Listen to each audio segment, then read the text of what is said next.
This is what rebel desperation looks like during the Aleppo nights, firing at jets in the skies, unable to stop them from dropping their deadly load. And this is what the rebels' defeat looks like when daylight comes. Thousands of civilians fleeing the old town of Aleppo only hours after government forces took most of it back. Among them, Najwa, with her 7 children, one of them her baby, Bilal. When we left, there was a lot of shelling behind us, a lot of shooting in front of us, and the airplanes above us, she says. We barely managed to get out. Most seem weak and malnourished, some resting, finally in safety in this former school. The smallest, a baby girl, Ghazal, is only 7 days old, born right as the battles were at their worst.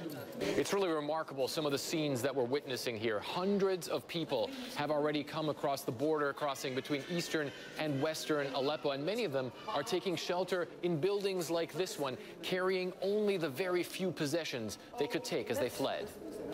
Soldiers take us to the places they recaptured from opposition forces only hours before.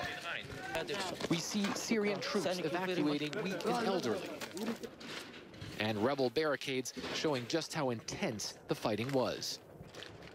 Just look at all the destruction here. We're actually in the old town of Aleppo right now, and this entire area until a few days ago was right on the front line.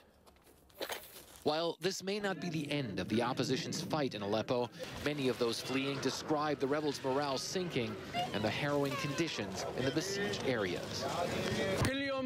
We didn't have food and barely any bread, this man says. We were 8 people. They would only give us 2 loaves of bread every 2 days. That was it for all of us. While much of eastern Aleppo has been reduced to rubble, the one thing expanding was the cemeteries. This one ran out of space as the bodies kept coming. Now that much of eastern Aleppo has changed hands, Syrian soldiers plant their flag on the ruins of the place they've just conquered. For Pleiken, CNN, Aleppo.